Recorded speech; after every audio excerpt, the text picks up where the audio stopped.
Well, good morning, everyone. I'd like to welcome you here to the meeting of the Minnehaha County Commission. We'll go ahead and start the meeting with the Pledge of Allegiance.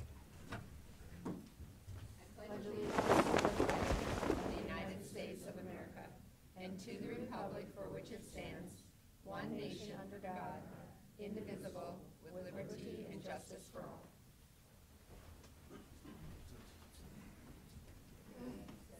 Just a reminder that meeting documents are available for review down on the end next to Commissioner Heiberger. Please remember to silence your cell phone. It's always a good reminder for me. And Craig is here today if you need a listening device. So that takes us to our first items of special business. This is our first meeting of the year, so our opening business meeting. And I would consider a motion to amend the amount listed on agenda Item 10, bills to be paid from $403,652.30 to $398,731.05. Madam Chair, it's my privilege to make that motion. Second. And a second, all in favor? Aye. Aye. Any opposed? Motion passes. Next, I'd consider a motion to approve the agenda as amended. Motion to approve the amended agenda.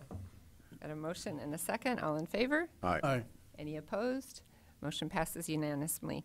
The next item is the selection of the commission chairperson for 2020. Make a motion to nominate Commissioner Bender to the position of Commission Chair. Second. Motion and a second. Any other willing victims? If not, I'd entertain a roll call vote, please. Barth. Aye.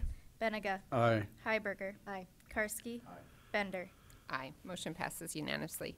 Next item is the selection of the commission vice chairman for year 2020. Madam Chair, Commissioner. I'd like to nominate Commissioner Karski for Vice Chair. Second. Motion and a second. Any other comment?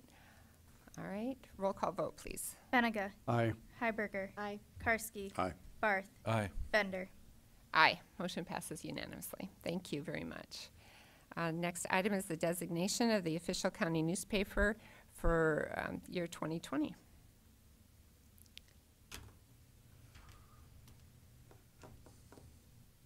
I think if there are folks out there waiting for seats, there are some seats over yes, on the other side of the room over here. Madam Chair, we're designating newspapers. I would like to retain the same ones we had last year. I think we've benefited immensely from having full coverage around the county, and I appreciate their work. I'll second that. Motion and a second. Any other comment or question, Commissioner Heiberger? There are some of the newspapers here. I just wondered if we should give them an opportunity to comment. Yes, some of the publishers of the newspapers are here, Madam Chair, if you would like to take comment from them. If they would like to come forward and comment one at a time, that'd be great. Thank you. We appreciate you all coming this morning. Garrick Moritz, editor and owner of the Garrettson Gazette. I'm the smallest of this group. And yes, we're very pleased to the three of us, the Messenger, the Journal, and the Gazette, are very pleased to have our representative here also. You guys see him all the time, Dave Baumeister. He does he covers the county commissions and does county-related stories. He's sort of our county beat guy, and we're thankful for the commissioners for their motion. And if you have any questions at all, please feel free to ask us. And keep supporting democracy and freedom of the press as you have done. Thank you. Thank you.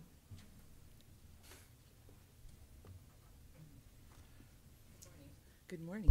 Jill Meyer with the Brandon Valley Journal, the publisher there. Thank you for investing in 4 newspapers last year. It means a lot to us. I hope you have found that you're getting some good bang for your buck, informing our entire community or county as well as we can. We look forward to working with you in the future. And again, like Garrick said, thank you for promoting freedom of the press.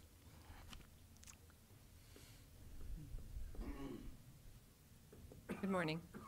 Good morning. Matt Anderson, Anderson Publications, the Messenger, Minnehaha Messenger, and the Del Rapids City Journal, a new paper that we started last year.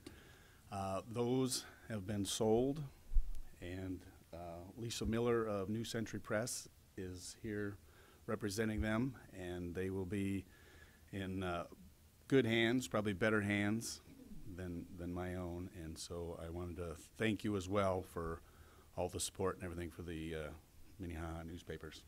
Thank you. Good morning. I'm Lisa Miller, General Manager of New Century Press. And as Matt said, we'll be taking over. Actually, today is our first issue going out with Anderson Publications. We have 13 other publications, and they're just going to be added into our group. And we're very excited to work partner and hand in hand with you with the Messenger and Dells. Thank you. All right, Madam thank you. Chair. Commissioner Barth. Ms. Miller, could you leave us your business card? All right, anyone else? Seeing no one, that we had a motion and a second to retain all the current publications. Roll call vote, please. Heiberger. Aye. Karski. Aye. Barth. Aye. Benega. Aye. Bender. Aye. Motion passes unanimously. Next item is item 6. I would consider a motion to take official action to record the non-elected department heads for 2020. We have Carol Muller in the Commission Office, Monty Wattenbach in the Information Technology Office, DJ Boothie in Highway, Jamie Gravitt in Juvenile Detention Center, Mark Krinz Facilities, Bill Hoskins Museum, Carrie Jo Deaver, Human Resources, Scott Anderson, Planning and Zoning, Parks, Julie Hofer, Public Advocate, Tracy Smith, Public Defender, Carrie Benz, Human Services, and Chris Lilla, Equalization. We are all very blessed to work with such great folks. I'd entertain a motion on that. Move for approval. Second. So motion and a second. All in favor? Aye. Aye. Any opposed? Motion passes unanimously. Next item is I'd consider a motion to appoint the Minnehaha County Coroner for 2020. Motion to approve the coroner? Second. Motion and a second. Roll call vote, please. Karski. Aye. Barth. Aye. Benega. Aye. Heiberger. Aye. Bender. Aye. Motion passes unanimously. We're lucky to have him. We are lucky to have him. And the next item is to determine the 2020 salary for Minnehaha County Commission. Carol Muller.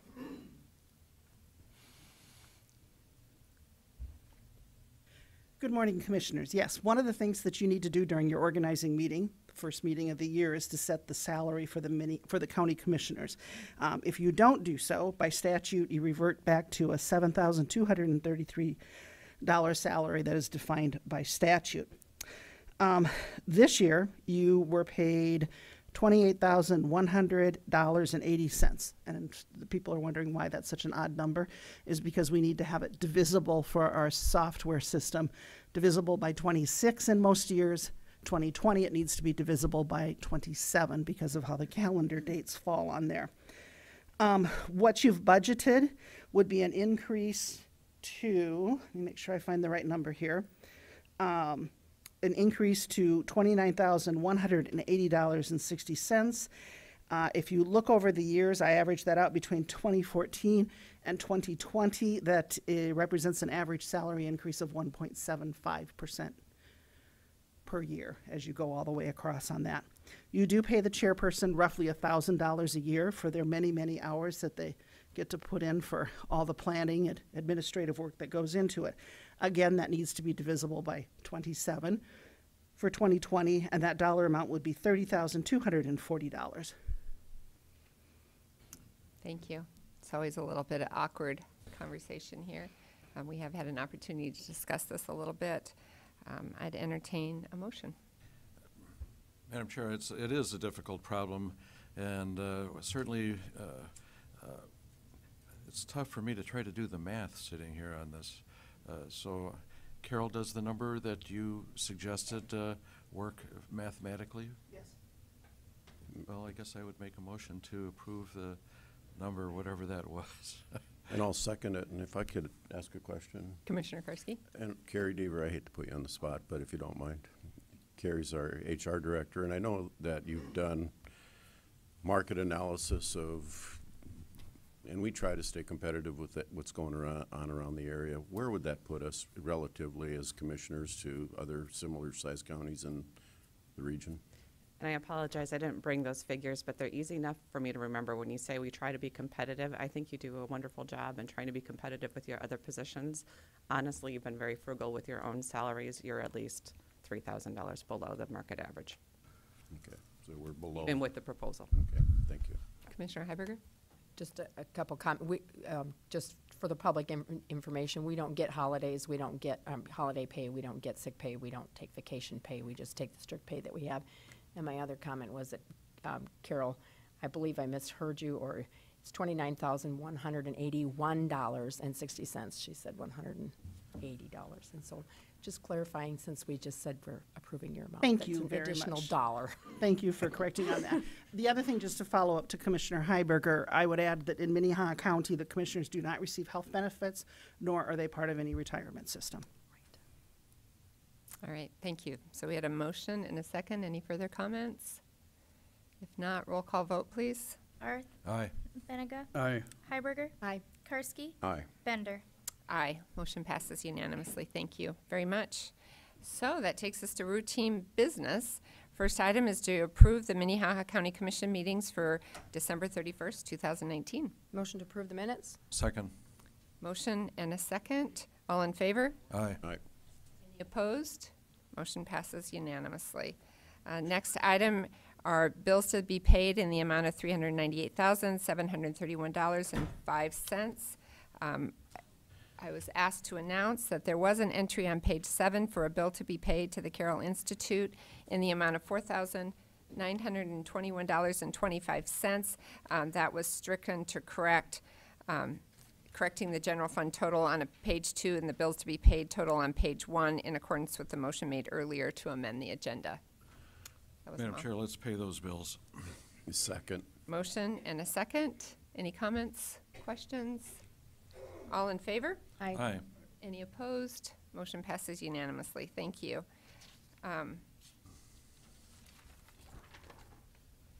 Next item, item 11, reports. There are none. Item 12, personnel. Consider a motion to approve the routine personnel actions. Motion to approve routine actions? Motion Second. and a second. All in favor? Aye. Aye. Any opposed? Motion passes unanimously. Good morning, Carrie. Good morning, Carrie Deaver from Human Resources. I have a couple of items for you. The second item on your personnel list is to recognize the January 2020 significant employee anniversaries, and I have a long list. We have Gail Eastland in the State's Attorney's Office celebrating 5 years, Rhett By in the State's Attorney's Office celebrating 10, Scott Berg in Highway, Dwayne King in Equalization, Kara Nadolski in Human Services, also celebrating 10 years of service. Celebrating 15, we have Carrie Meespertz in the State's Attorney's Office, Miranda Peterson in the State's Attorney's Office, Scott Anderson in Planning, Randy Fodds in Highway. Celebrating 20 years of service, we have Aaron Curry in the Public Advocate's Office and Julie Ty in the Sheriff's Office. And our grand winner for today is Mary Baker in the Public Advocate's Office celebrating 25 years of service. We have a big crowd. I'm not sure if you're one of our employees, if you want to wave. There's one there. It's safe. Oh, great. Carrie obviously doesn't know me that well. So I'm Scott Anderson, the planning director, and I just wanted to thank everyone for putting up with me for 15 years. And I will just indicate that 15 years has flown by, and I appreciate working with all of you and the public. And as always, if anyone ever has any questions about planning and zoning, they should come see me. Thank you. We appreciate you too, Scott. All the people in Minnehaha County are indebted to the work you and your office do. I see we have Sir. a couple more people, but they seem a little shy, so. That wants to follow Scott up to the mic? Carrie, would you just say who's here? We have Dwayne. Anyone else that I'm missing? Okay. Oh, Gail's here too. in that corner. Hey. Well, thank you all. It's very, very impressive. We really appreciate all. We're all indebted to all the work that you have contributed to the county, so thank you. And it's always fun to have you come, so thank you guys for coming. The next item I have for you is to record the December 2019 department volunteers, 275 individuals helping us out in December, so our gratitude to them. Which is also very impressive. Thank you very Thanks. much. All right. So that takes us to item 13, applications for abatement, and there are none. Item 14, notices and requests. There are none. Item 15, planning and zoning notices. There are none. And item 16, petition for compromise of lien. There are none. So now this is our opportunity for public comment. If there's anyone here who would like to speak about something, this is your opportunity. Madam Chair, Commissioner Barth. I know that they are here for another reason, but we have two legislators here. Wonder if they'd care to address us. I know Wayne Steinhauer has more years in planning and zoning than Scott Anderson, and maybe they want to defer.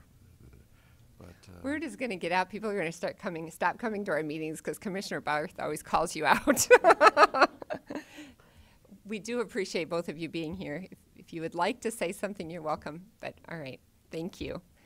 People always appreciate politicians that don't take the opportunity to go and talk. So you'll never catch me doing that. but we do really notice that you're here and really appreciate you guys coming. Thank you very much. We thank you for the work you do in Pierre as well. All right, so that takes us to regular business. Item 17, which is a public hearing and second reading of rezoning request 19-08. David, good morning. Good morning, Commission. David Heinold, County Planning Department.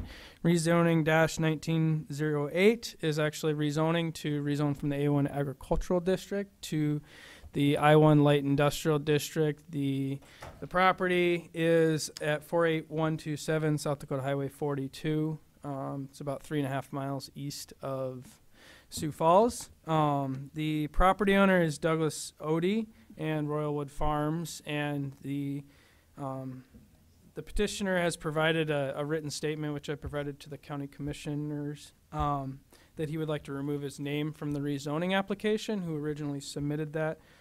Staff contacted the current property owner, and Mr. Odie would like to proceed with the rezoning process that has been scheduled for a public hearing today.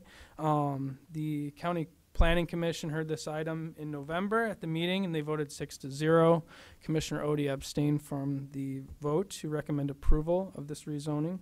I have a few photos that I'd like to go through now that I have this up. The property itself is located, as you see, outlined in red. It's directly across the street from an existing kind of warehouse storage area to the north of South Dakota Highway 42. The property is currently being used for a house and for agricultural purposes, as you'll see in some of the later photos. As you can see, the surrounding area to the southeast is Merlin Roy's. There's a large mining operation to the southeast, about a half mile away, or just less than a half mile. And then to the west of that, you'll see a rubble operation there. That's right at the intersection of the county highway and the state highway. And then to the north, as I mentioned, was the existing storage units and warehouse business area that is zoned light industrial as well. This is looking at the current house. This is the driveway that comes off the state highway.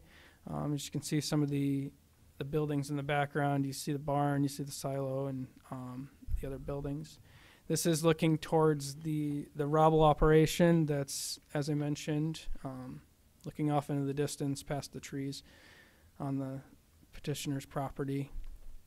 This is looking east on Highway 42. As you can see to the left is that warehouse area, and Rowena is off in the distance about a mile and a half away. This is looking back west on Highway 42 back towards the property in the intersection, the state highway. And this is that industrial area across the street. And this is looking back west towards, as you can see, the petitioner's property is off to the left of that, the driveway. And this is that existing agricultural area that is also the subject property, which is partially included on the rezoning request. As you, the entire property is not included with the rezoning. Just the property outlined in red is. This is the looking towards the mining area, and there's also a creek down below there as well. And the agricultural area again. This is looking towards the east. Off to the right, you can see there's the agricultural field, and then you can see some of the traffic there on the highway. And then this is looking back west.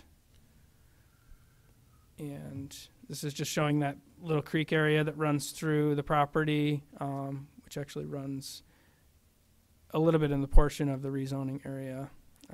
And this is the last photo that I have that shows the mining area in the background. They've got their buffer there with the trees. As you see on the other side of that is Merlin Roy's. And I believe that's all the photos I have. This is the last photo, just kind of showing a zoomed out view of the entire property. And so with that, I've included all the information. The Board of County Commissioners may vote to approve or deny rezoning 19-08, and the property owner is here to answer any questions, and I will answer any questions if you have them. Mr. Heiberger? I just have a couple of questions. So outlined in red is what they want to be rezoned, so the agricultural is going to go away, and also the housing, is that eventually going away? I mean, so I feel like there was some unanswered questions. So if the property is rezoned to light industrial, then the house would become a grandfathered use. So if it were to go away, then they wouldn't be able to replace that. It's a grandfathered use, so if they tore down the house, there would not be another building eligibility on the property? Is that what you're telling me? They wouldn't be able to build a new house Correct. on the property. But they could remodel the house if they had currently, because it's grandfathered in. They wouldn't be able to make any future changes to the house in addition to the existing house. So adding on to the house. So basically, that goes away. Scott, is that right? I'm sorry, I'm just thinking, I want to make sure we clarify going forward, maybe it's a moot point. I think Commissioner Heiberger, you were asking if they could remodel it. They can remodel it, and so they can make internal changes and continue to use the house, but they would not be allowed to expand it or put an addition on it. Okay. And then David, the agricultural part of it? The agricultural part would be removed. Okay. Any other questions for Yeah, David? sure. Commissioner Barth? David, this is anticipated in our Red Rock Corridor study, isn't it? I mean, this type of changes in that area. Correct. This is located within the Red Rock Corridor Overlay District. Anything else for David? All right, so this is a public hearing. If the applicants or proponents would like to speak, this is your opportunity. Is there anyone here that's opposed to this application? This would be your opportunity to speak if you're here opposed to this application. All right, seeing none. Looks like it's up to the commission. Commissioner Heiberger. I still have an additional question then for David. David, you mentioned in the beginning, and there's an email in here about, one asking for it to be canceled, and then the property owner asking for it to go forward. I just want to make sure we're making the right, we're making a decision on this, and the property owner didn't say anything, so is the property owner here? The property owner is here, and they can clarify on that. I can answer that. Good morning. Thank you.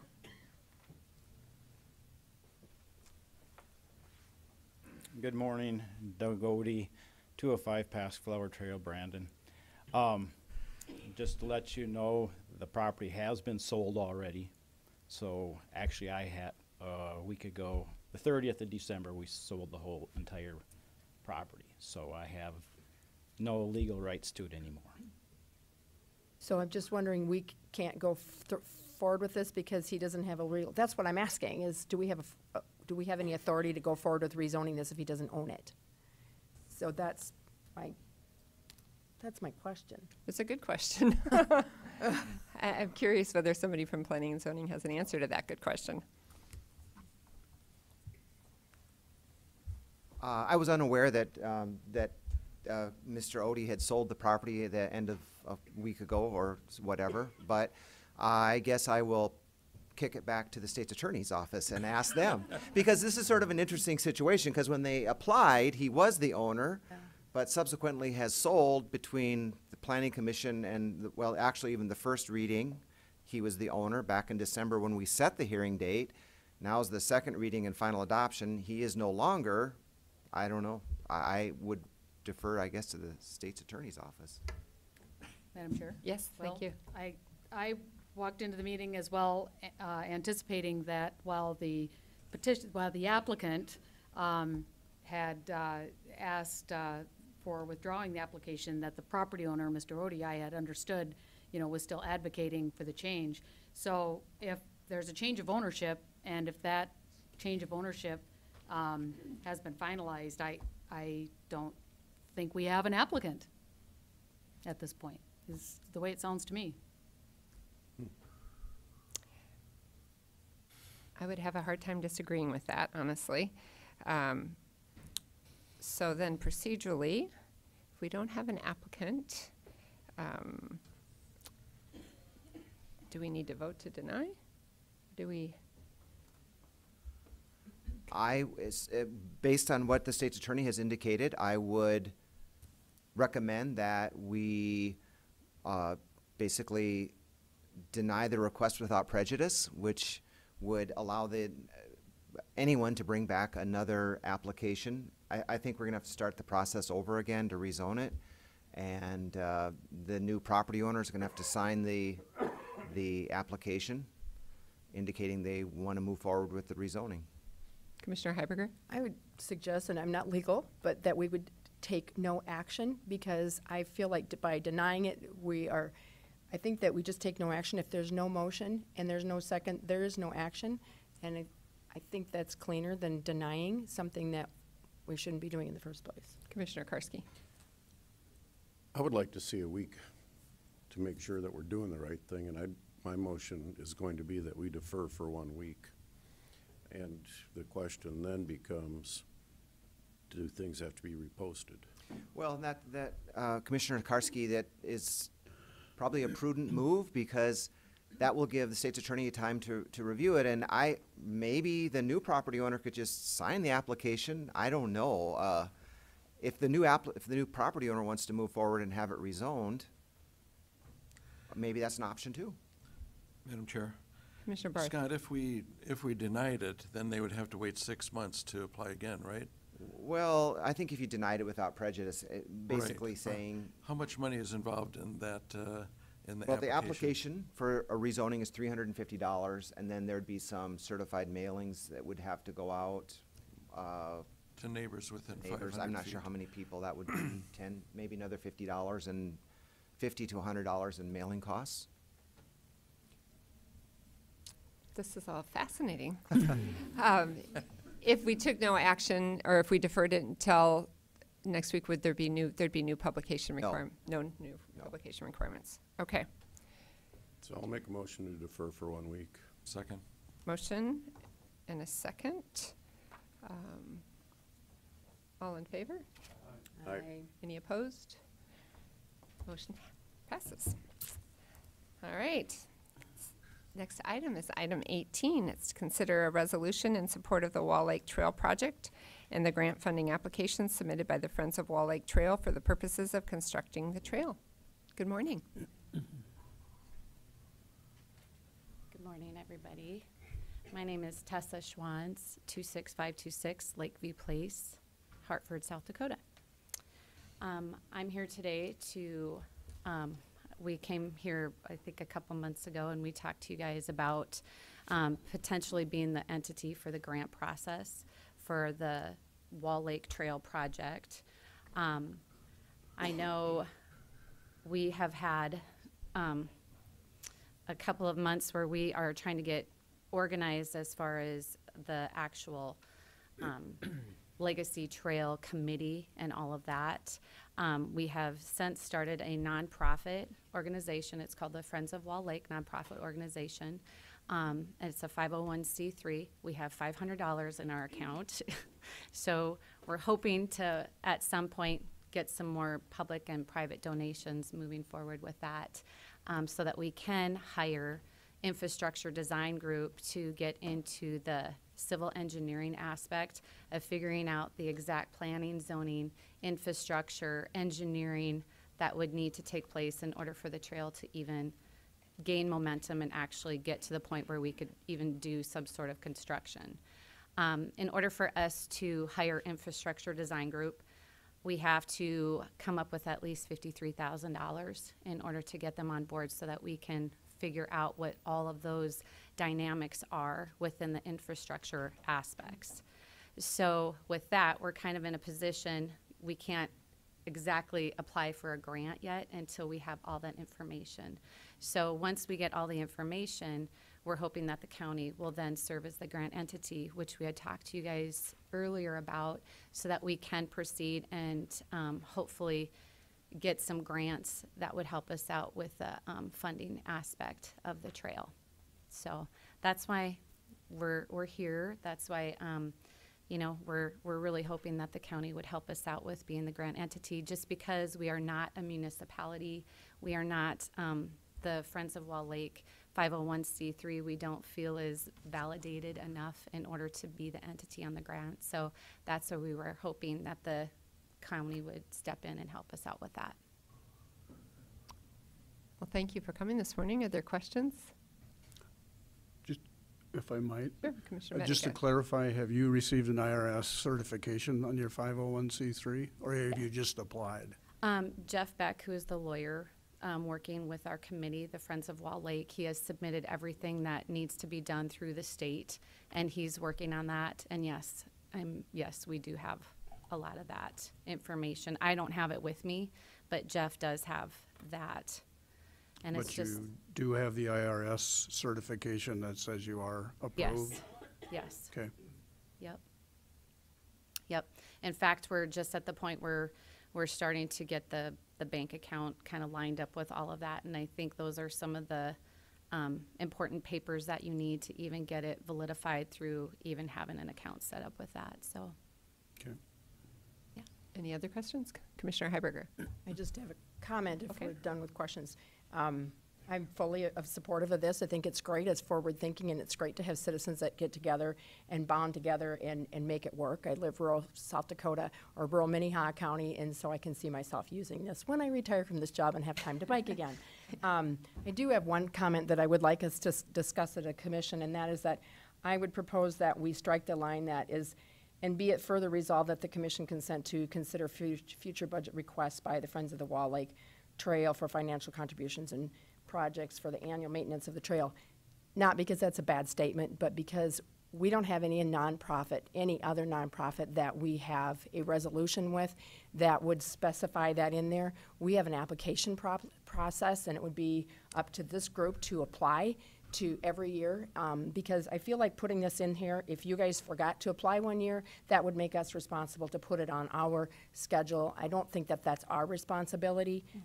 We are more than welcome to take your applications and consider them as we go through nonprofits. I just feel like this one line doesn't belong in the resolution because we don't have it with anyone else. Okay, I So, understand. That's my Yep. comment. Is that a motion? I would make I don't always agree with my commissioner colleague over there, and I don't on this one, because I might consider buying her a car, but doesn't mean I'm gonna. Okay. Well, I think considering it is nothing. Commissioner Benninger. I have a question for staff, and I'm not sure who's going to answer this, but is this grant request going to be coming from our park and rec line item through the general fund, or is because of the use of the trail, is that going to be a highway fund issue?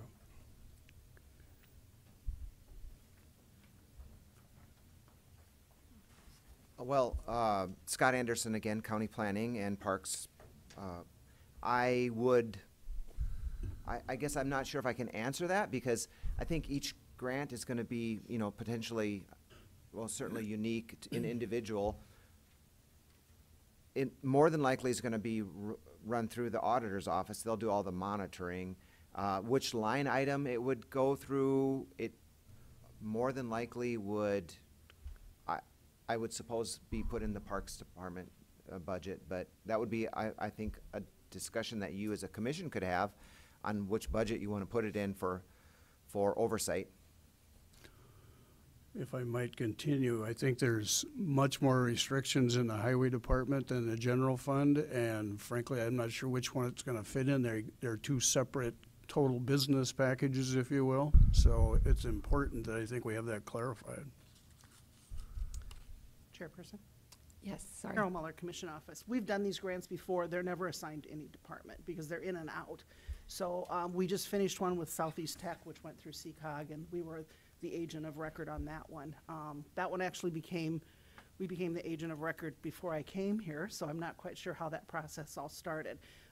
You may recall what you may remember hearing is it was extended twice, and that we brought before you. But they're never, because they're dollars in, they're dollars out, we've never had them assigned to any department, and you could certainly assign this project to a department. I guess my question is more about not supporting the grants because that isn't a financial concern for ours. There's comments in here about future budget requests and where we would support those budget requests if in fact that was going to a particular project with whatever the long-range plan happens to be. Yeah, and that would be the commission's decision as you move through the budgeting process. If you did want to put that in, right now, the outside agencies are not assigned to any particular department, but this certainly could be. And I know that Tessa has had good conversations with both Highway Department and Parks Department going through this process. Yep. Knowing that that's a critical part, especially as you get into writing the grants. Right. Else? Not right now. Commissioner Heiberger. I would, with that in mind, I would make that motion that we would approve this resolution, but striking that last line, be it resolved, because I feel like we still have the opportunity to support them as they need necessary, and it gives us the flexibility of making sure we do it right. I'll second Commissioner Heiberger's motion. Thank you. I was just gonna. All right. We're here to make a Others, before your vote. Sure.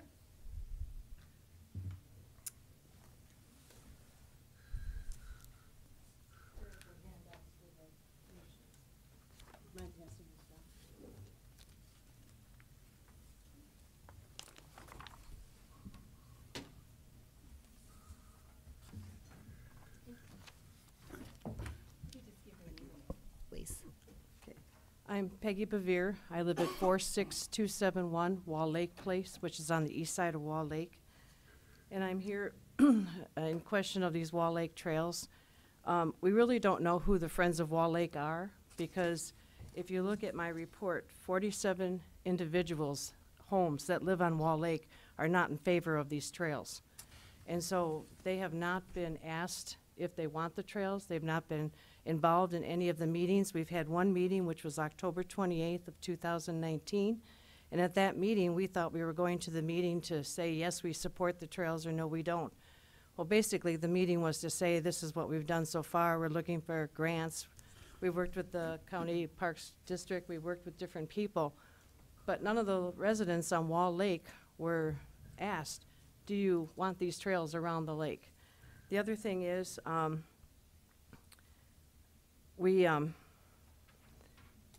if you look at the east side of Wall Lake, there is no space on the side of the road to put a trail, which means that you're going to have to go into individuals' properties in order to get the trails in. And if you look at the east side of the lake, that's a waterway for Skunk Creek. Those ditches are constantly full of water. We have a couple of residents that actually live on the east side of Wall Lake that pump their basements into that ditch that runs all the way from the Wall Lake gas station all the way down to the beach road. Out of the votes that I've gotten so far, unfortunately, I haven't been able to get to every resident on Wall Lake.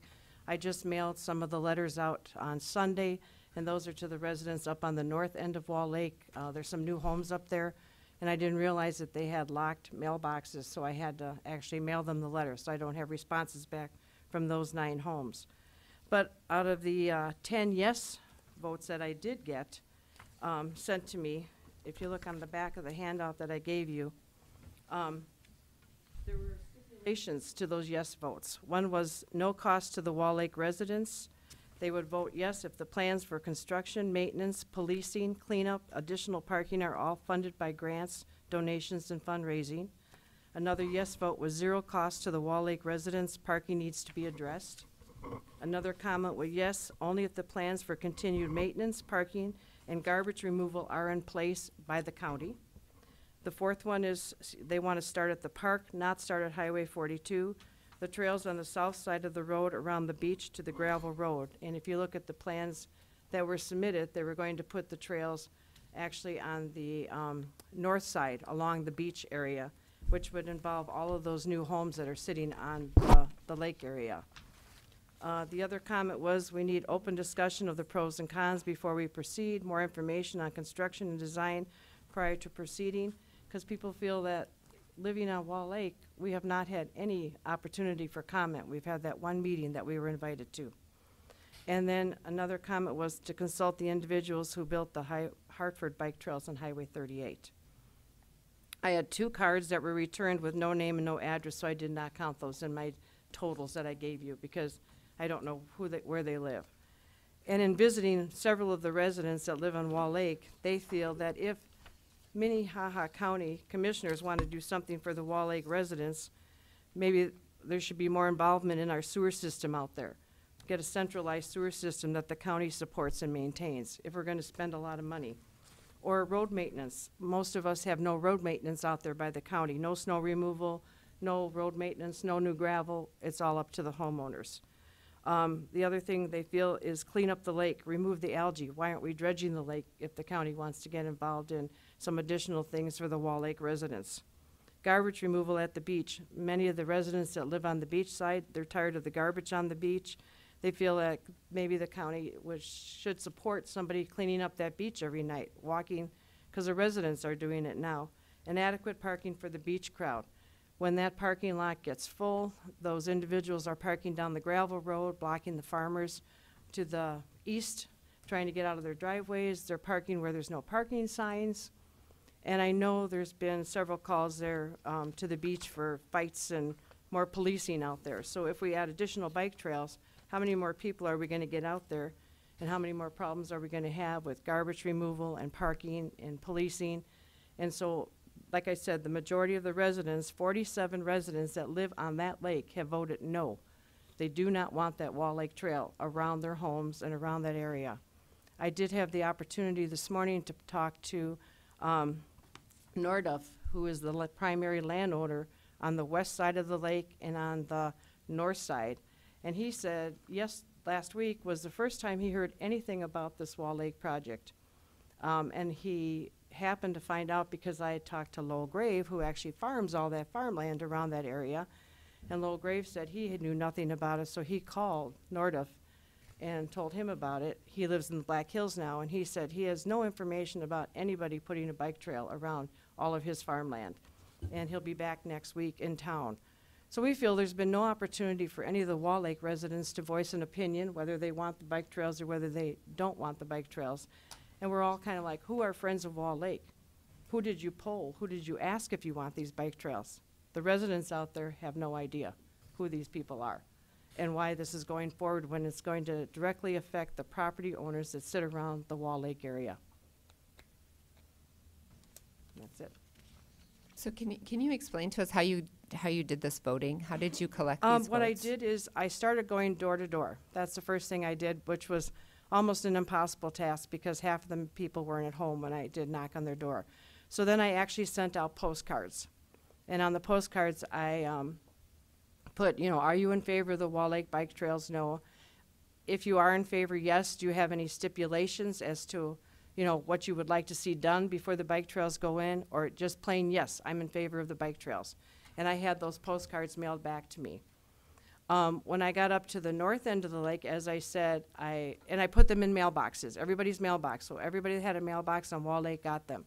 When I got to the north end of Wall Lake, many of the residents, the new homes that are sit way up on the north end, which are Lakeview, have locked boxes, so I couldn't put anything in their mailboxes. So on Sunday, I actually mailed them letters asking the same questions. Are you in favor of the trails? Yes.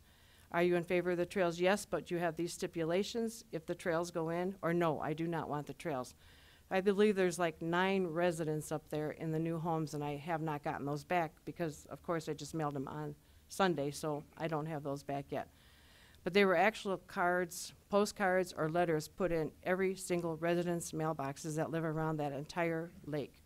And I also did Highway 42, because the bike trails are going to come down Highway 42. So I did the individuals on the north side and on the south side of the road.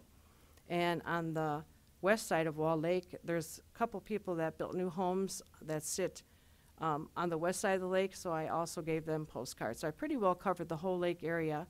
And then from the beach area, I went down east, because that's where they have a lot of parking problems with people overflow from the beach on the gravel.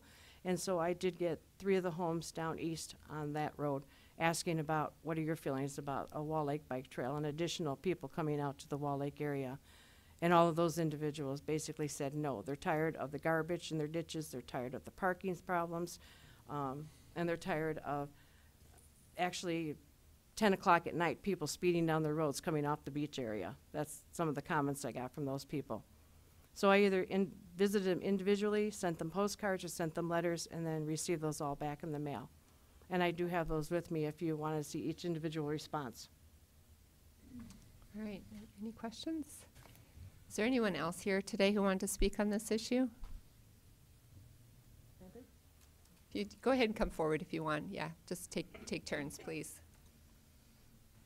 My name is Bill Huffman, and I live on West Shore Place, 46270. My main concerns are restrooms, parking, and particularly the restrooms, because the public ones are closed 6 months out of the year. Park, we close them down. So that leaves Wall Lake Oil to provide any restrooms that might be, and they sure don't want people using their restrooms all the time if they're not there for business.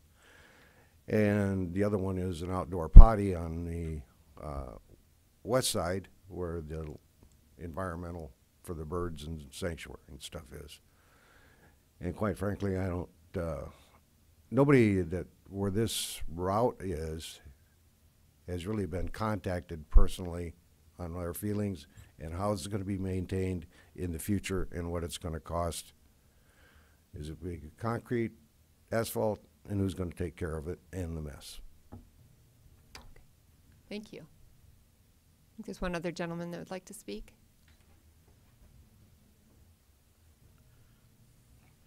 Sorry, if I could address all of those. Does that gentleman not want to speak? I'd like to let everybody have a chance to speak. Go ahead. Tessa's going to speak for the organization.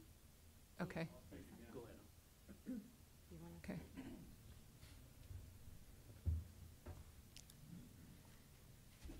John Merrill, 46230 266th Street.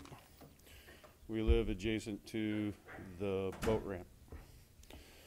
So I have safety concerns, first of all. You're in a rural community, agriculture. We have farmers that are continually up and down the roads along the beach to the east of the east side going to Wall Lake Oil daily. And that happens year-round. The lady already addressed the water ditch that goes from Wall Lake Oil south to the beach road. It's not real wide there already. We also have a lot of drinking and driving in the summer, tons of it. They come out with their boats or anything else. It's already unsafe. You guys last year wanted a roundabout at the intersection of 42 and that county road because it was unsafe. Now you want to put a bike path next to it. Makes no sense. Parking, where's the parking going to go? Bathroom facilities, as Bill said. Garbage along adjacent properties. Already have to pick up garbage during the summer because they just toss it out their windows. Why is that the problem? And now we're going to make more. So you have basically a county park. We already got bike trails in Sioux Falls and up in Hartford. You want to do a bike trail, do it around Family Park. Impact on those who want it. Are they getting paid out of this $4 million that they want to spend? Who's getting paid? Because I find a conflict of interest right away. Because they live on the north side, they want it. None of the trail, none of the parking, none of the garbage, none of the bathrooms are anywhere near their houses. It's everybody else's problem. It's because it's not in their front yard. Management fees, once it gets going, who's getting paid on that one? So I find it a conflict of interest for the people that are wanting it. And I just a little bit paranoid what's in it for them. So biggest concern is safety and all the drugs that were happening last summer on the beach area. I just think there's a better place to spend the money. Thanks. Okay. So I'm confused as to which one of you is going to speak, but I'm going to let one of you speak one more time, and then I think we're going to wrap it up. Okay, just to address some of those issues.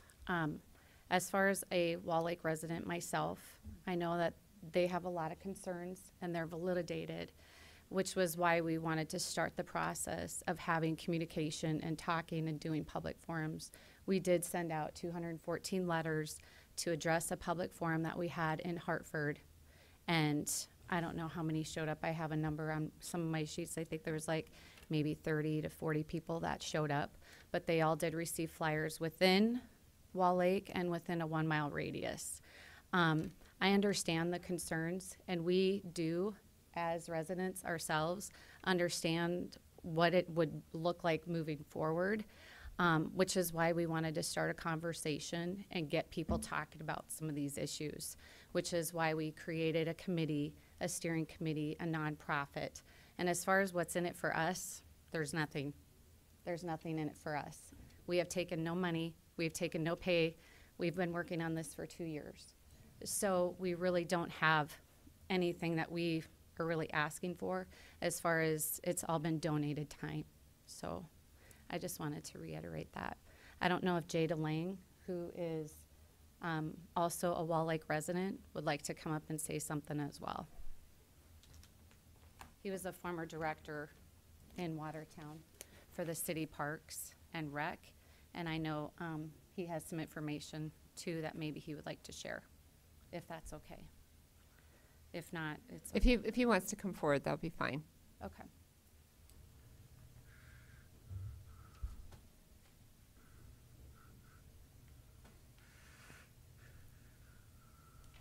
Hi. Good morning.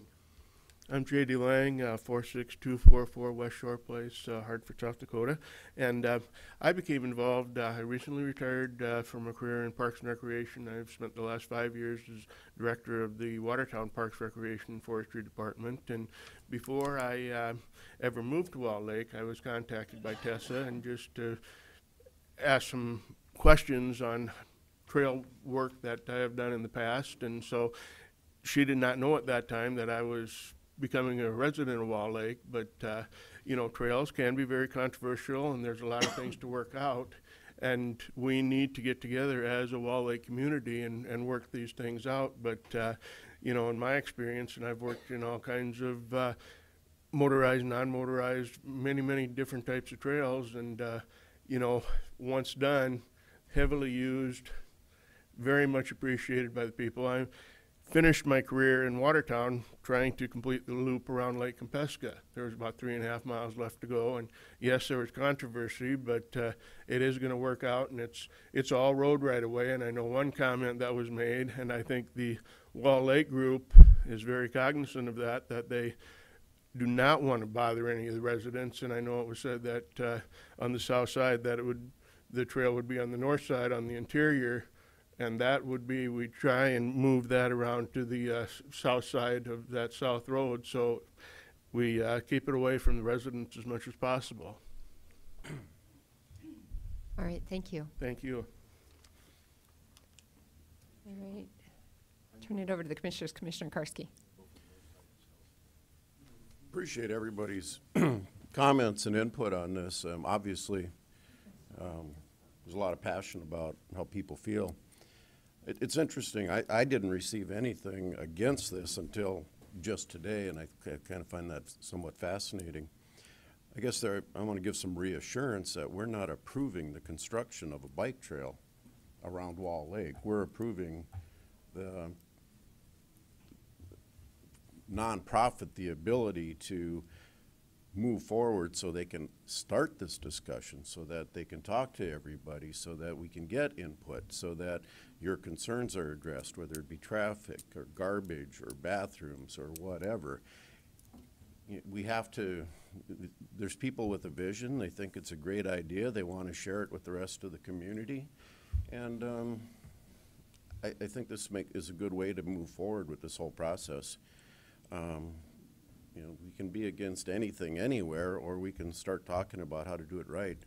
The young people of our community especially look for these types of amenities when it comes to where they're going to live and how they're going to use them. This is building or looking forward to the future. Will it happen? It may, and it may not. But this doesn't give approval for a bike trail around Wall Lake by any means. It just gives the ability for this nonprofit to engage everybody in this conversation. So that's all we're looking for.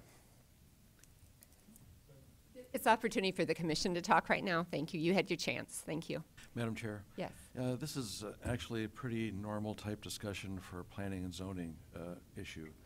And I think oftentimes people have certainly legitimate concerns, but they are sometimes more fear than anything else. And, you know, I rarely see bicyclists driving around with a case of Bud Light on the back of their bike, throwing cans and stuff.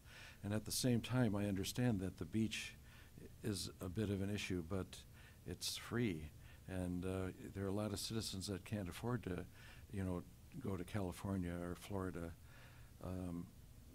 And I also have noticed with planning and zoning that despite the fears that people have, after the project is accomplished, it's very, it's not the burden that people imagined it to be.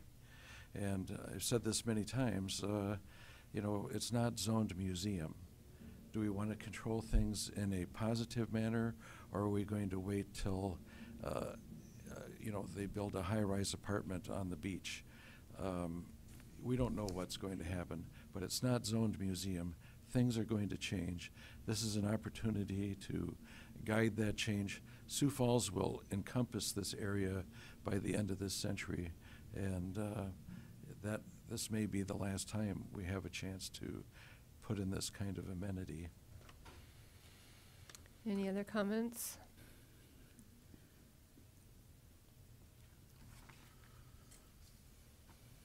Well, I think I would reiterate Commissioner Karski's comments that really, I mean, this was not our idea. We aren't bringing this forward. This group is bringing it to us. They're simply asking the county to act as a conduit for funding if they are fortunate enough to obtain some grant funding. And I think that's the only issue that's really before us right now. I think obviously, as in any issue, there's an opportunity to improve communication. And, you know, I would say the same as Commissioner Karski. I don't think any of us really had any idea that there was opposition to this. I had not heard from any commissioner that they had been contacted about this issue. But that's not to say that we aren't all individual property owners here with individual property owner rights, and that this is not, it's not even barely the beginning of a process or a conversation, regardless of what we did with this resolution today. But that said, I guess I would look forward, I would look for We have a motion. Oh, we did have a motion. Okay, I apologize, I got lost. So we had a motion and a second. All right, roll call vote, please. Benega. Aye. Heiberger. Aye. Karski. Aye. Barth. Aye. Bender. Aye. Motion passes unanimously. I would urge the group and the community out there to continue conversations and keep each other informed of your viewpoints. Thank you. All right, so that takes us to item 19, which is to consider a resolution to approve the voting precinct polling locations for 2020. Auditor Litz, good morning. Good morning, Commission. Bob Litz from the Auditor's Office. And Madam this Chair, morning I shall have we a pause a moment? Let the crowd disperse. We can for a second. We don't want to miss an important word that you might say.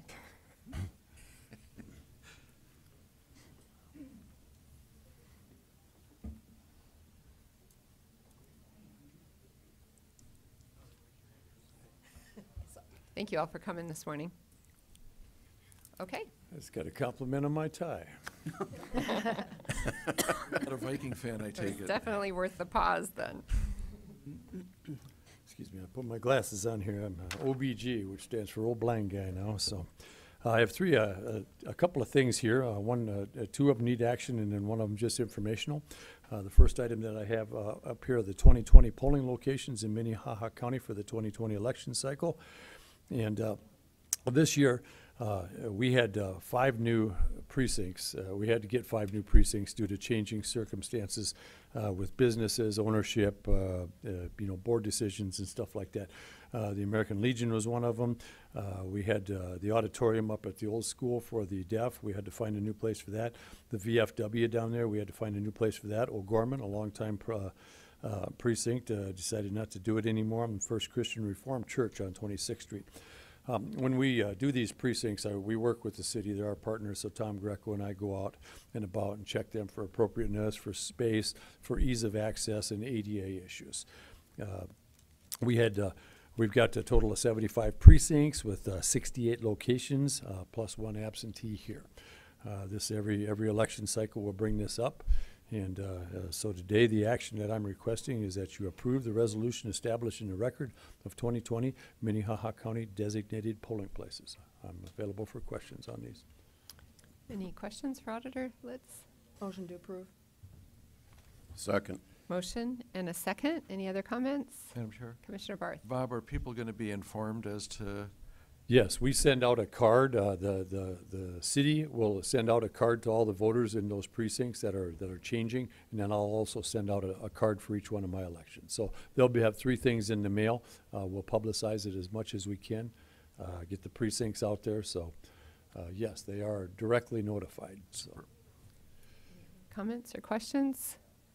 A motion and a second. Roll call vote, please. Aye. Karski. Aye. Barth. Aye. Benega. Aye. Bender. Aye. Motion passes unanimously. Very good. The second thing was just sort of a notification for you folks, and just for informational purposes only. The notice of deadline for filing nomination petitions for the primary election and for filing independent candidate petitions. We do this every election cycle. There was quite a bit of time spent out the Secretary of State's office this year, the last year, because it was tied up in a court thing. But we publish this every election cycle in the newspaper. People that were here like it because it's a longer article. It's spendy, and like I say, it was just notable this year because of all the legal changes that Secretary of State's office made to it. That doesn't take any action.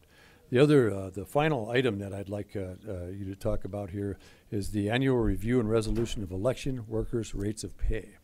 And what I'm requesting is that the rates of pay for election workers be set in 2020. It is actually going to be the same as 2018, and I do not anticipate any more increases until 2022. That puts us on par with our past 4-year cycles of looking at raises. I'm requesting the rates of pay and compensation for the 2020 election cycle as follows.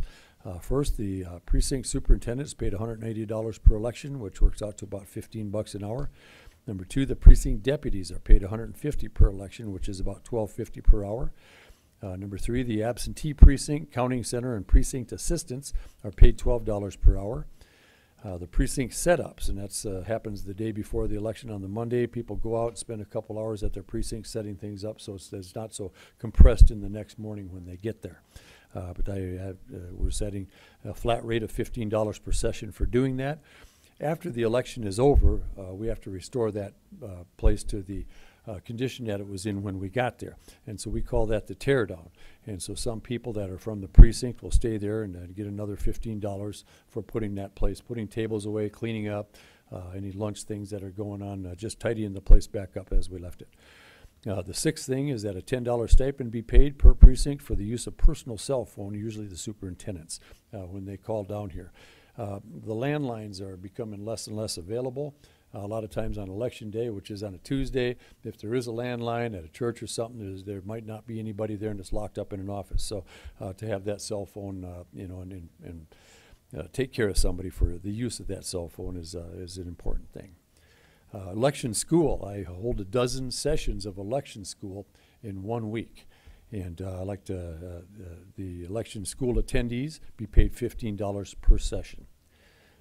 The eighth and final thing is all precinct rentals be set at $100 per election. Gaining usage of other entities' facilities for elections is increasingly difficult. This year we had to find 5 new ones. We spoke about that.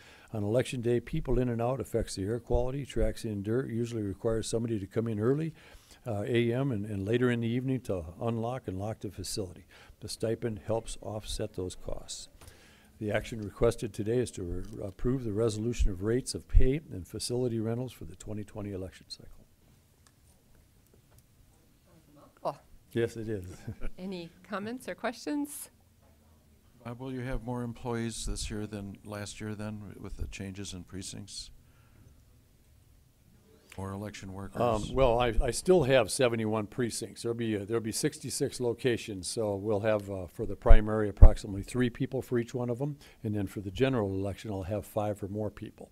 And then you know, upstairs here for the absentee precinct, people opening the envelopes, usually the primary takes about between 35 and 40 people, and then the general election will take I usually have 88 people in this room and the next room opening absentee ballots all day. That does not also count for the people that are down in my office doing the absentee ballot work. And then at nighttime, we have to hire resolution boards and a whole new crew over there. We move everybody over there to handle and process ballots. So, you know, last year, I can't say last year, but in the 2018 cycle, we had just under 500 people working the general election. Now, we bring them all together. We train when we can. We've got a lot of experience out there, but we do get new people. I'd like to point out that 500 people are gathering for one function. You know, what could possibly go wrong there? But you know, we put together a collection of people that's bigger than a lot of small towns in South Dakota for one night for one purpose. So it's quite a feat in my eyes to have all those people come together for that function.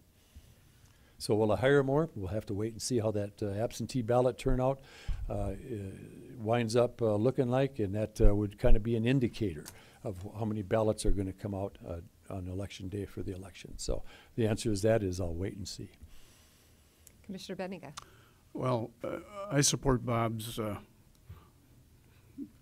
guess, point of view on this. It's extremely important that the election process be as clean and, I guess, less irritable as possible to the people who are working. And frankly, watching those people come in early in the morning and staying late in the evening and all the things that they do during the day, and then making sure that the election counts are correctly done. It's important for us to support that group because that pool of volunteers, so to speak, and workers is getting much smaller every year. And I think if we don't meet some of their expectations and their commitment, we should definitely support what he's pursuing. Madam Chair. Commissioner Barth. You know, Bob, it's the same way every year, but I wish we had more public buildings being used instead of churches. I know that many of the churches have restrictions on what can be displayed at their polling locations. Meanwhile, other locations don't. And I understand that the school district doesn't want people coming into schools, but it seems to me like that should be changed, and we should let public buildings be used ahead of religious infrastructure. Well, you know, I've heard that argument before too, but you know, on Tuesday, election day, there's no proselytizing goes on in those churches. You might see a cross or something, but that's just the way it goes. You know, as far as having public buildings, there simply aren't enough of them around. And out of the ones that are around, you have to look at the feasibility of actually being able to use that, you know, for a polling place, ADA considerations, and then there's a statute that says they also want that polling location inside the precinct boundaries, which makes another degree of difficulty. And we've got a couple of them that are right on the boundaries and a couple of them that are out on the outside of the boundaries of that precinct because there was simply no place to put it. Pettigrew School out there is bound by Sertoma, 41st Street, and I think 57th Street on the other side, and then the T. Ellis Road. And it's all houses with a school. There is absolutely no place to put a precinct out there. So I wound up putting it at the at the wellness center, off the TLS Wellness Center out there. Had to do it, so. I wish there were more public buildings. It'd be a lot easier for me to do that, but it's simply not there. Okay, and just to be clear, right now, what we're considering is a resolution to set the election workers' pay for 2020. Motion to approve the pay schedule. Second. Motion and a second. Any other comments? If not, roll call vote, please. Karski. Aye. Barth. Benega. Aye. Heiberger. Bender.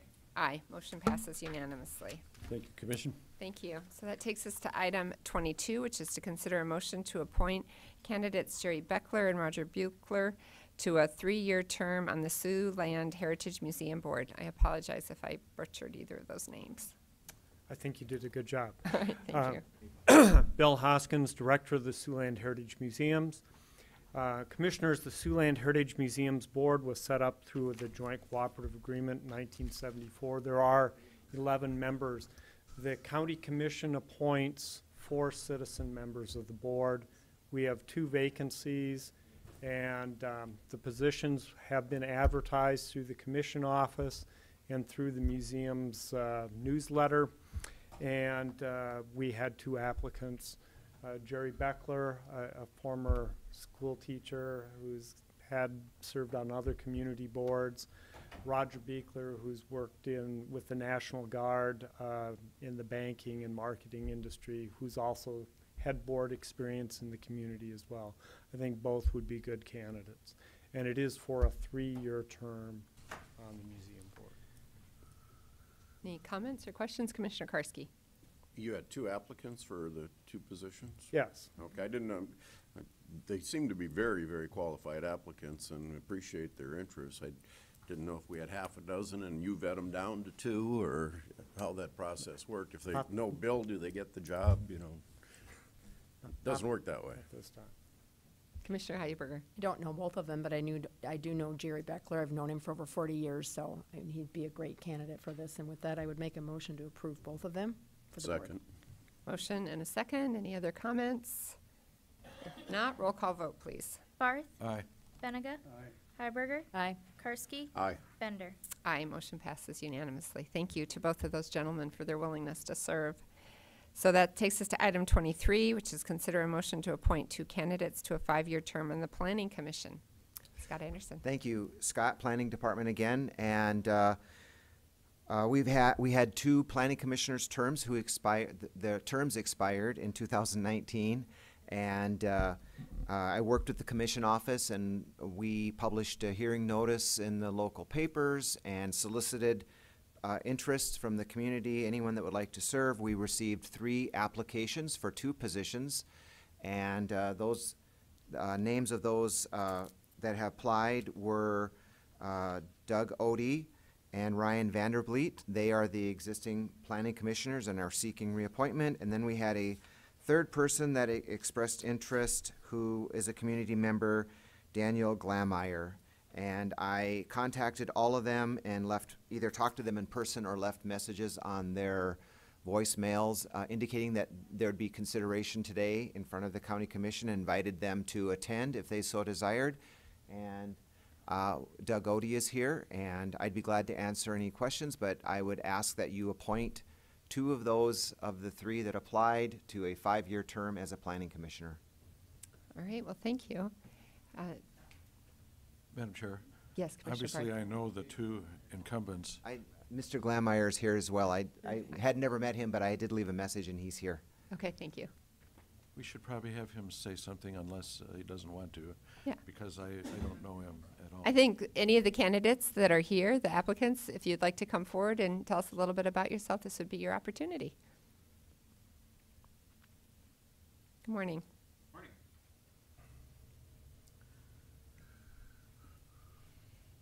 An address, Daniel Glameyer, 25474 475th Avenue in Baltic.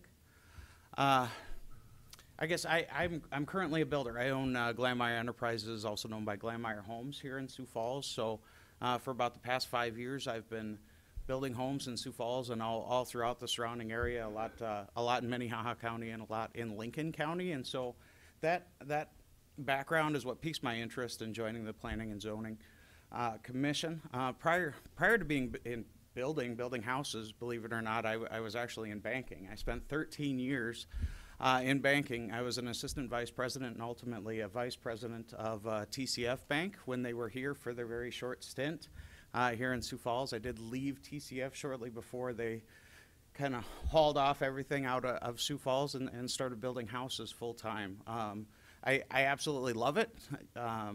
And my time has become a little more open as I've gotten older. My kids have gotten older, and it's just a good opportunity to get more involved, and so that's why I started reaching out, and I'm becoming more involved in the Home Builders Association, and I thought, I really want to give back more to the community that's helped me build such a great business because of the opportunity you've created, and so that's I thought, hey, maybe I can bring some of my experience in what I do and some of my background in banking and housing and developing to this commission. And so that's why I applied.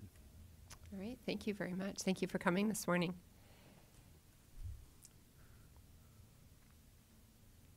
Good morning. Good morning.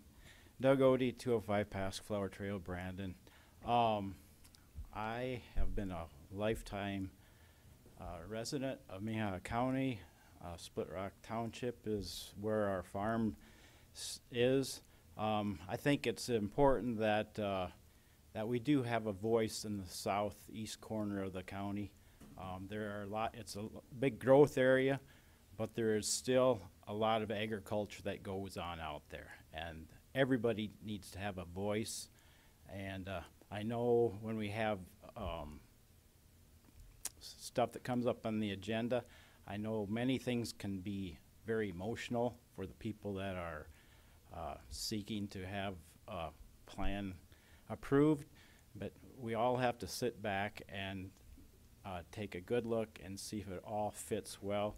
And the first 5 years, I can honestly say that probably 2.5 years of that, to me personally, was a learning experience. You don't know what you should say or shouldn't say, how people are going to judge you, but the last, especially 1.5 years, I've become very comfortable on the board, and I've appreciated the opportunity to be on there. And this is just a great area to live in. The county's great. Most people are great, but there's a lot of emotion that goes in with when you have to vote on a very touchy issue. So if you would be want to vote me back in, I'd greatly appreciate it. I've enjoyed serving the county. Thank you. Thank you. All right. And I'm assuming Ryan is not here. Madam Chair, Commissioner if I might Barth. comment on Ryan, he's been on there for a few years now. How many years? Just 2 years. And I would say, just as Doug expressed, he's still in the process of getting his feet completely underneath him. But he farms with his family west of Colton, I believe, and is in the animal business, right? I think so, yeah. And his family's been there forever. So he's slowly being more of a participant. Doug is a full participant now, and he and I disagree now and then. But it does take a little bit to get accustomed to the processes. And I'm very glad that Mr. Glanmeyer put his name in on this.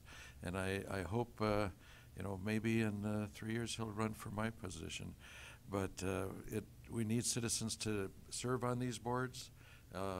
It's good to have more than 2 applicants for 2 spots. And I will say that with apologies, I'm going to support the incumbents, and that'll be my motion. Okay, so we have a motion in support of the 2 incumbents, Doug Odie and Ryan Vandervliet. Yes. Is there a second? I'll make a second with a comment. Okay, I Commissioner too Heffernan. would thank you very much for coming. And I think you bring a wealth of information that would be beneficial to us at some place, and I hope that you just don't go away and don't come back. So I hope you keep your eyes open, and there will be an opening on this or another board. And I thank you greatly for sticking around and our kind of long morning and giving us your comments and your background. I appreciate that. Commissioner Karski? I'm going to support the incumbents too. A quick question: is there term limits to this board?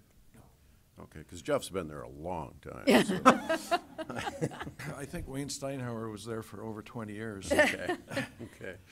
And this board does a tremendous amount of heavy lifting for the planning board does a lot of heavy lifting for this board, the commission.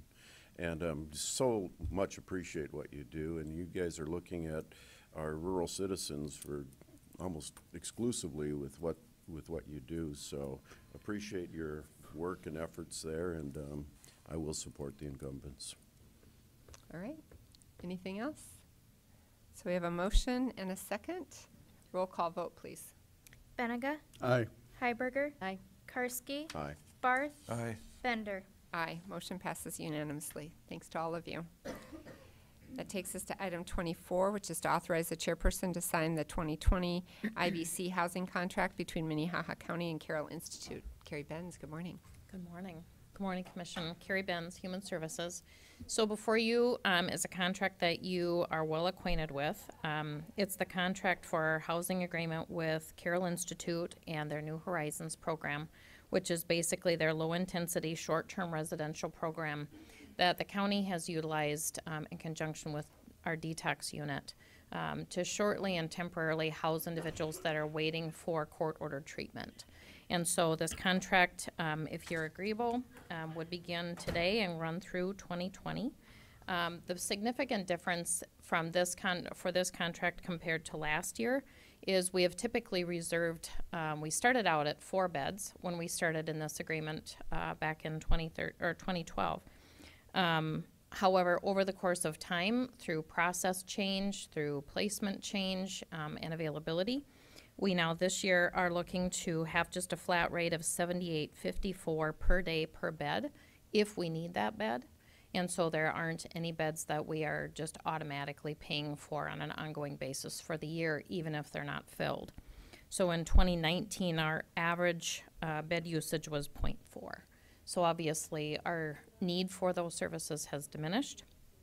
And so we're hopeful that even if we used the beds at the rate that we did in 2019, we'd only be expending just a little over $13,000 versus going for a whole contractual amount. So we would hope to save roughly about $43,000. And so in signing the agreement in this contract today, it would allow us to continue to utilize New Horizons as a temporary placement for those individuals that are on an involuntary commitment awaiting treatment if the need arises where we would need room and detox. So if you have questions, I'll be happy to answer those. Any questions for Carrie this morning? Make a motion to approve. Second. Motion and a second. All in favor? Aye. Aye. Any opposed? Motion passes unanimously. Thank you so much for your management of that program. Thank you. All right, so that takes us to item 25, which is a brief from Lutheran Social Services on the state involvement in refugee resettlement. Betty Oldenkamp and Rebecca, good morning. Good morning, Commissioners. Betty Oldenkamp. I am the CEO for Lutheran Social Services. Our administrative offices are at 705 East 41st Street here in Sioux Falls. I have with me Rebecca Kiesel-Knudsen, our Vice President for Community Services, and also Tim Juergens, our Director for the Center for New Americans, is with us as well. We appreciate the opportunity to be before you this morning. Our purpose in coming is to request that the Minnehaha County Commission provide written consent to continue initial refugee resettlement in Minnehaha County. LSS is bringing this request to you as we are the designated agency for refugee resettlement in South Dakota. LSS has served in this capacity since 2000, when the state of South Dakota made the decision to transfer the administrative and direct service responsibilities for resettlement to LSS. Our briefing this morning is to provide you with the background and information to inform your decision regarding consent for continued resettlement. We have provided some resource documents for you, and then we also have a slide deck that is the overview that Rebecca will walk us through. Thank you. Thank you. Good morning, members of the Commission. So we're just going to set some groundwork for you all just to make sure that everyone's clear on what we're talking about this morning. It's really important as we talk about refugees to understand who we're talking about. There's a lot of conversation and dialogue nationally about immigration in our country, and so we just need to lay that firm foundation. We always like to start this conversation by saying that all refugees are immigrants, but not all immigrants are refugees. Being a refugee is actually an international definition, and so refugees just by definition are unable to return to their home country as a result of a well-founded fear of being persecuted for reasons of race, religion, nationality, or membership in a particular social group or political opinion. All refugees who arrive in the United States have legal status and are eligible to work upon arrival. And then there's another term, secondary migrants. Secondary migrants are individuals who have been resettled as refugees and have moved from one state to another state or one community to another community. So to become a refugee, in order to become a refugee, you have to flee your home country, and you're fleeing your home country as a result of that fear of safety for your life. Once you flee, you would register with the United Nations High Council on Refugees and eventually request resettlement. It's important to note that most refugees who are in resettlement camps are not resettled into host countries like the United States, and that the United States is one of 30 countries that accepts refugees. Another really important thing to remember about refugees is that they're highly vetted. In fact, they're probably the most highly vetted immigrant status into our country.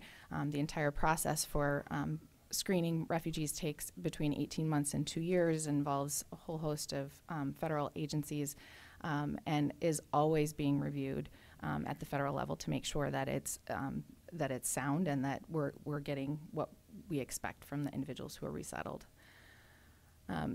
The resettlement program is primarily a federal program, and so most of the resources that go to support this program come from the federal level.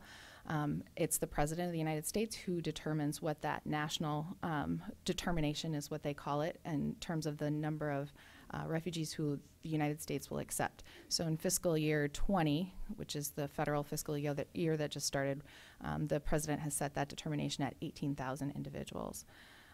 The way that the structure of the program works is that the U.S. State Department then contracts with 9 national voluntary organizations, or VOLAGs, to help with the work of resettlement that occurs within that first 90 days upon arrival. So LSS of South Dakota, we subcontract with Lutheran Immigration and Refugee Services at that federal level, which is one of those 9 national VOLAGs. The Refugee Resettlement Program is an early self-sufficiency program, so really the work that we're doing is to help individuals become self-sufficient as quickly as possible. So we're working on employment and on or before 8 months, because that's when the assistance at that federal level ends, and then English language acquisition for those who don't come to the United States with English language is a big focus. And then I will say that most of the resettlement that's happening currently is family reunification. So those are individuals who are reuniting with family members here in South Dakota. Every year, there's a process that's called the abstract process. This is the process by which we are really reviewing our local capacity for resettlement. We're looking at our outcomes. We're trying to determine how successful individuals are being at integrating into our home communities. And then we're in dialogue with our National Resettlement Organization to determine how many individuals we think we can host here locally.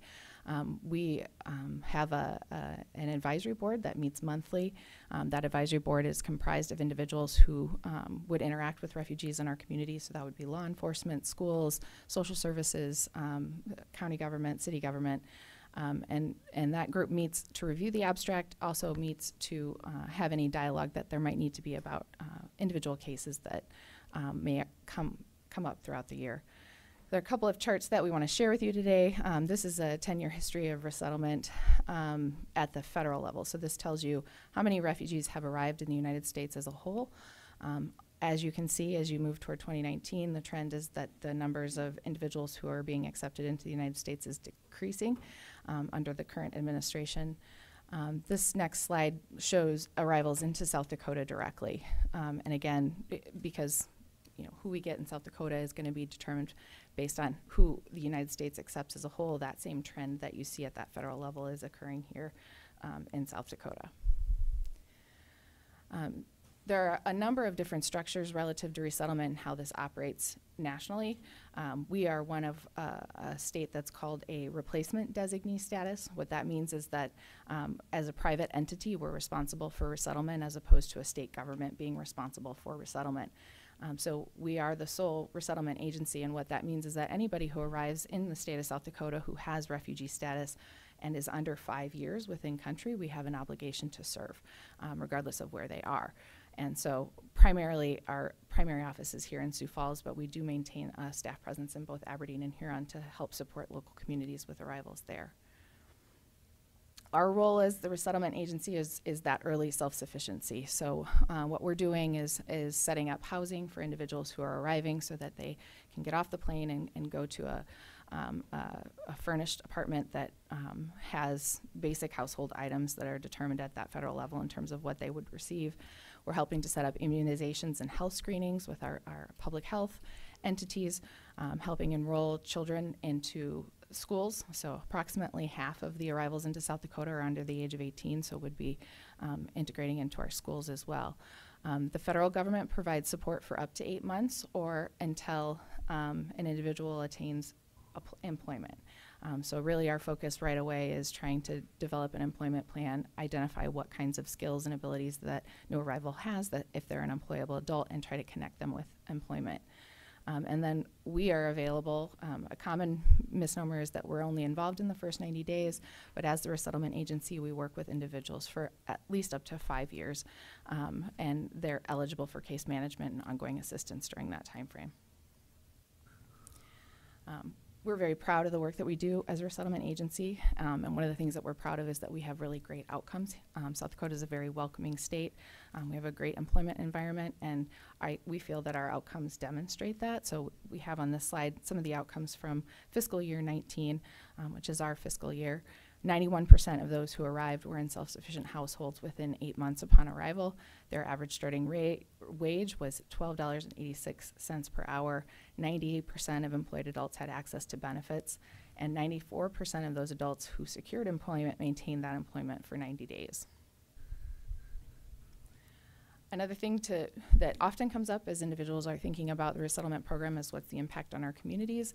There's been a lot of research that's been done at the national level. This slide shows you some of that research, but basically indicates that as there's a net benefit to having refugees arrive in our communities, that they are solid workers that help our employers meet workforce needs, that they tend to have higher entrepreneurship rates upon arrival and higher home ownership rates upon arrival.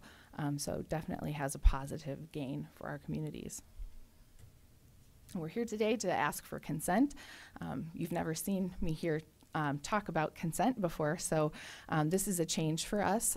As I said, this is primarily a federal program, but in September of this year, the President issued an executive order that is intended to involve states and localities in a consent process relative to resettlement. And so in order for resettlement to continue after May 31st of this year, we both need to obtain state-level consent and county-level consent is the guidance that we're being issued at the federal level in order to continue to accept refugees. And in December, Governor Noem issued a letter of consent at that state level, so we are here now to request your consent at the county level. Our projections for the coming year, as my earlier slide showed, we're seeing a trend in terms of decreasing number of arrivals, but the President has set 18,000 as the number of refugees for federal fiscal year 20.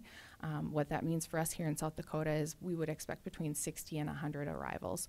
And the population groups that we're working with and have been working with in the last couple of years are Eritreans, Ukrainians, the Congolese, and the Burmese.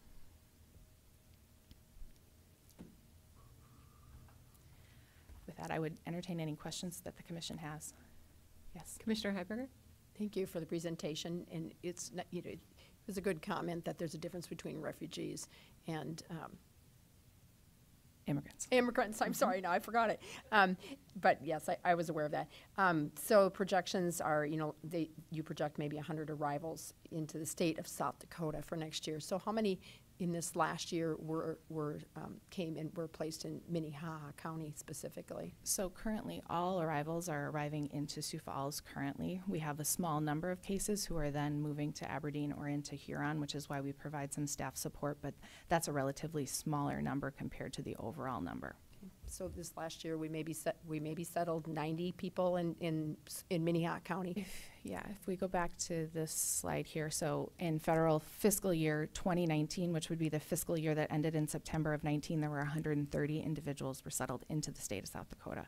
And most of those individuals, approximately, I would say about 101 were into Sioux Falls. Thank you, Tim. Karski? Thank you for a great presentation. A lot of good information here that, hopefully people take the time to understand it, because I think it would clear up a lot of misconceptions.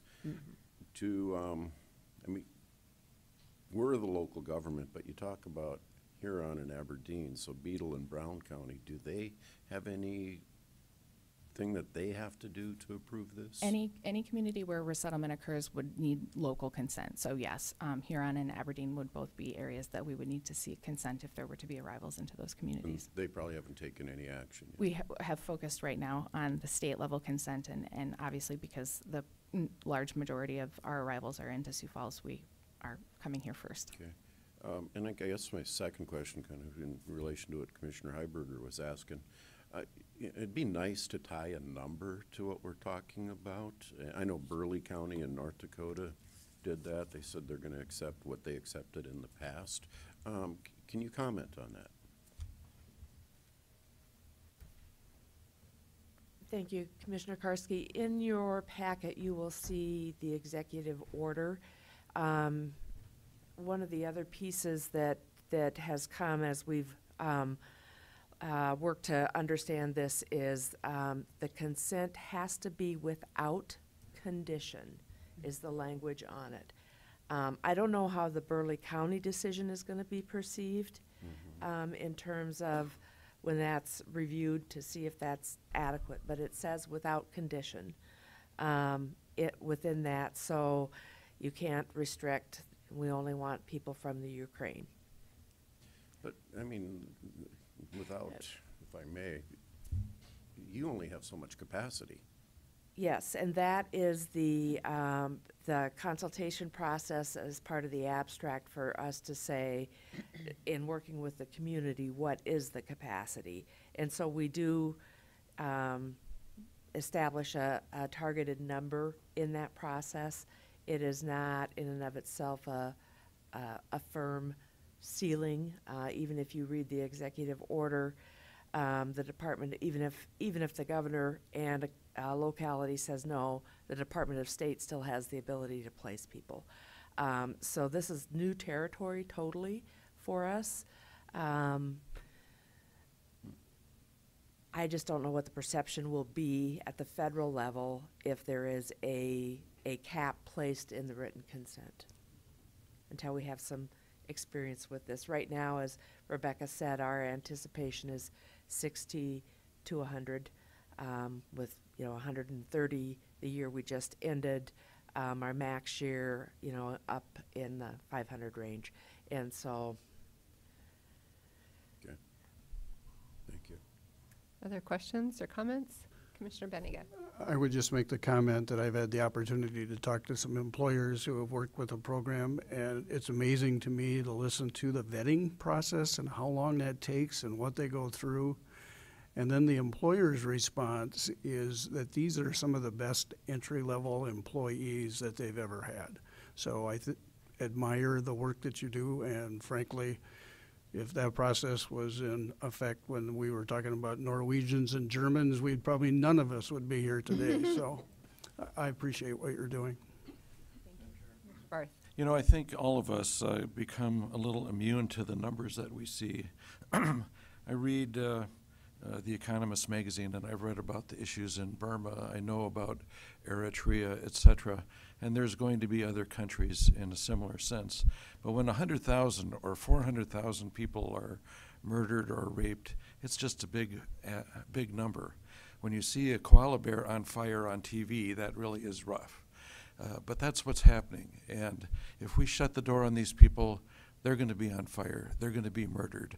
And that I don't want that on my conscience. Anything else? All right, well, we very much appreciate the information that you've provided, and thank you very much for coming today. Okay. All right, so that takes us to item 26, which is an annual review of the Minnehaha County Facility Power Outage Response Protocol. Today is a great example of the breadth of issues that we face in the county, so. Good morning, Craig Dewey, Commission Office. This is really just a quick review. This power outage response protocol has already been sent to department heads, and they have been asked to review this policy with their staff. And the policy was implemented according to the Policies and Procedures Manual that was adopted by Minnehaha County. And really, we want to make sure that if the power goes out, that members of the public and staff know the proper procedures so that everyone can remain safe until the power comes back on. And so you don't need to take any action. I'm just here to summarize that this takes place, and according to the county's adopted Policies and Procedures Manual, this review needs to happen before the beginning of February. So here is your notice that has been sent. Would be happy to answer any questions if you have them. Commissioner Heiberger.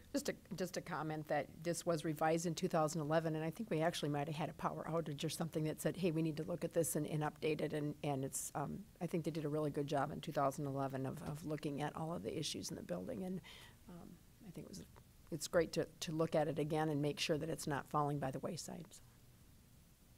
Any other comments, questions? All right, no actions required. Thank you very much. All right, so that takes us to liaison reports. Are there any liaison reports today? I don't have any liaison assignments. We will fix that for you. Commissioner Heiberger. I just have one. I did meet with the 4-H last week, and I know there'd been some concerns about the phone issue that they'd been having, and I just wanted to let you all know that that has been resolved, and it was resolved quickly by our office and by the IT department, so. All right, thank you. Commissioner Karski.